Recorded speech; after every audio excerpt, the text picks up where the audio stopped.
Miei Padawan, bentornati. Ringrazio Manu76, Lollo e Andrea per il supporto. Per fare altrettanto ora è possibile abbonarsi al canale e seguirmi anche su Spreaker. Disattivate AdBlock, preparatevi alla fuga e torniamo nel 19 BBY. Ahsoka Tano in fuga, accusata dell'attentato al tempio, dell'assassinio di Letta Turmon, nonché della morte di 3 cloni, evasione e resistenza all'arresto. Le accuse sono tanto gravi che, se espulsa dall'ordine Jedi, quindi giudicata dal tribunale militare, è possibile una sentenza di morte. Dopotutto, Palpatine, alcuni senatori e gli alti ufficiali non aspettano altro. Giustiziare un Jedi per attentato e alto tradimento alla Repubblica, quindi accostarlo all'immagine di terrorista anziché di custode della pace, sarebbe il culmine di una sapiente propaganda. In questi ultimi mesi il cancelliere Palpatine ripete un concetto: non ci si può più fidare di nessuno. I separatisti sono ovunque, infiltrati nella società, infiltrati nella politica e perfino nell'ordine Jedi. Perché è importante per lui ribadire questo concetto? Poiché fondato l'impero sulla base di queste affermazioni, sarà legittimato ad arrestare o fucilare i cittadini e i politici contrari alla sua leadership, accusandoli per l'appunto di tradimento. Inoltre è un modo semplice ed efficace per consacrare il consenso e avere l'appoggio della maggioranza durante la dichiarazione dell'Ordine 66.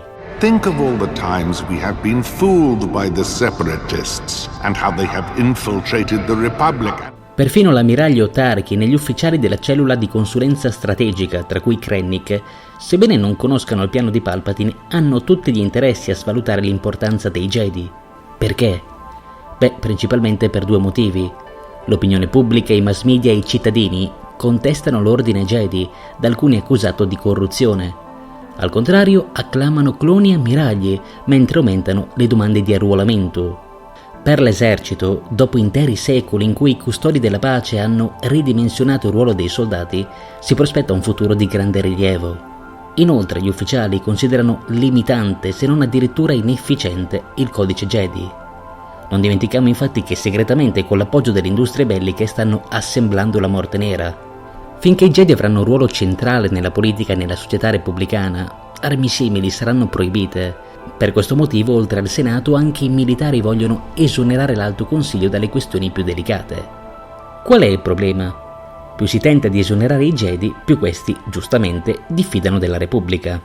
Ha quindi inizio una concatenazione di eventi.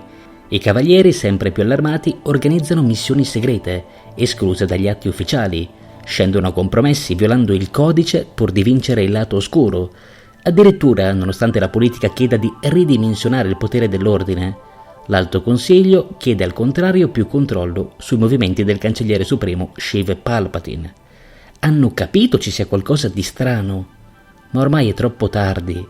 Dalla fondazione dei Jedi in tempi antichissimi, il loro consenso non è mai stato così basso. Ormai ogni tentativo di maggior vigilanza è percepito come un vano tentativo di ascendere al potere della Repubblica. The Jedi Council want control of the Republic. They're planning to betray me. La serie animata, arrivati a questo punto, pone le basi di Star Wars Episodio 3, La vendetta dei Sith. Ricordate il crawl iniziale? La Repubblica crolla sotto gli attacchi dell'ospitato signore dei Sith, Conte Dooku. Si contano eroi in ambedue gli schieramenti, il male è ovunque. Avete mai pensato all'importanza di queste parole? Nel 19 BBY la Repubblica è a un passo dalla distruzione. Non si contano i nemici interni, veri o presunti che siano, e all'esterno la grande armata batte in ritirata. Di recente Felucia, Umbara e Cato Modia sono tornati avamposti separatisti. La Confederazione controlla alcune delle più importanti rotte, tant'è che la guerra si avvicina sempre di più a Coruscant e al nucleo centrale. Dooku, pur di raggiungere la capitale nemica e rapire il cancelliere Palpatine, è diventato sempre più feroce nelle sue tattiche. Infatti, nel romanzo canonico L'apprendista oscuro, basato sugli 8 episodi cancellati di The Clone Wars, che cosa succede? Il conte ordina di ingaggiare i rifugiati politici che stavano fuggendo da Maharani, provocando quindi un massacro tra i civili. L'Alto Consiglio, sempre più smarrito, opta per una scelta moralmente discutibile. Mace Windu suggerisce di assassinare il conte Dooku e mettere quindi fine alla guerra. Questo è il motivo per cui in episodio 3 nessun maestro rimprovera Anakin per l'omicidio. Segretamente ci avevano già provato. Più avanti, seguendo l'ordine cronologico, vedremo meglio tale parentesi, Per ora serve soltanto a chiarire un concetto. Quel male descritto nel crawl di episodio 3 è davvero ovunque, ordine Jedi compreso. Il Consiglio ormai ha smesso di muoversi alla luce, al contrario, complotta, diffida di chiunque e affida incarichi segreti contro il Codice e la Repubblica, quindi ormai si sono persi. You're asking me to do something against the Jedi Code, against the Republic, against a mentor and a friend. In un clima simile, Ahsoka, accusata ingiustamente, non può consegnarsi alla giustizia, poiché ormai non ci crede più. Il Senato aspetta soltanto un colpevole da processare, mentre l'Alto Consiglio, nonostante la Padawan non abbia mai mostrato segni di tradimento, diffida di lei. Yoda ha le mani legate. Per mantenere rapporti con il Senato asseconda Tarkin e la polizia militare. Windu, altrettanto interessato all'immagine dell'ordine, opta per la scelta più opportuna e non per quella più corretta. Ki-Adi-Mundi e Sisi Tain credono alla colpevolezza di Ahsoka, mentre Kit Fisto, Shakti e Coleman, nonostante qualche dubbio sull'autenticità delle prove, diffidano ugualmente di lei. Perché? Poiché è apprendista di Anakin Skywalker, uno tra i Jedi più impulsivi, quindi partono prevenuti. Opporan Sissis, impegnato sul fronte, non è presente al dibattito, mentre la morte di Adigaglia ha lasciato un posto vacante. Restano ancora 3 Jedi. Hitchcock, seduto sullo sfondo, che non dice più nulla, ha rimproverato talmente tanto i compagni, senza mai essere ascoltato, che ormai appare quasi passivo. Plo Koon, molto legato ad Ahsoka, nonché il Jedi ad averla trovata e portata al tempio quando era una bambina, non crede alle accuse, tuttavia affianca Anakin nelle operazioni di cattura. Al contrario, Obi-Wan, seppur solidale ad Ahsoka, rispetta l'autorità dell'Alto Consiglio. Ciò è molto importante. Dal colpo di stato su Mandalore, Kenobi è spesso in disaccordo con i colleghi. Tuttavia, suo malgrado, ne accetta democraticamente le scelte.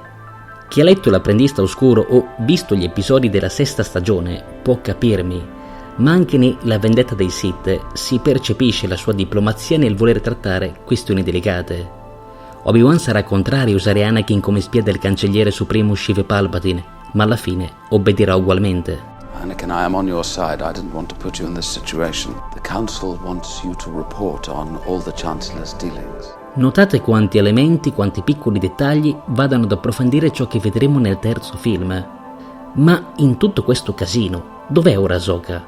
Nel sottomondo di Coruscant, braccata da Jedi, cloni e polizia. Non è tutto. Ventress, ormai cacciatrice di taglie, ha raggiunto la giovane. Tuttavia, anziché consegnarla alle autorità, ha deciso di aiutarla. Perché? Poiché loro due sono simili, 2 ragazze sole, abbandonate dai loro mentori e disilluse dall'ordine a cui appartenevano. Inoltre, sebbene Ventress sia diventata una minaccia per i separatisti, lo è ancora per la Repubblica. Pertanto aiuterà Ahsoka a trovare le prove della sua innocenza, purché parli a suo favore davanti ai Jedi e alla Repubblica. Insieme, le 2 ragazze raggiungono un magazzino indicato loro da Barry Soffi e al suo interno trovano i nanodroidi utilizzati nell'attentato al Tempio. Tuttavia, una volta separate, Ahsoka viene raggiunta dal comandante Wolf e dalle sue truppe.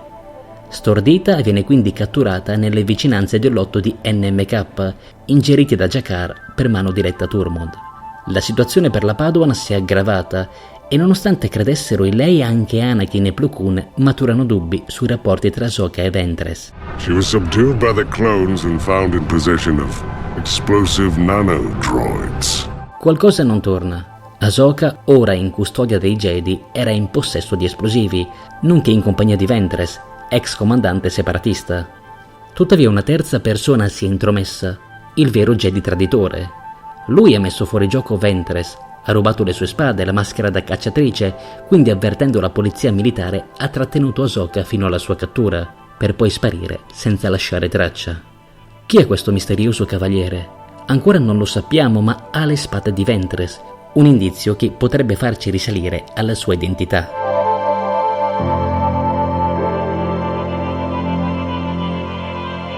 Io come sempre sono Emilio Valotti, grazie a tutti per la vostra compagnia.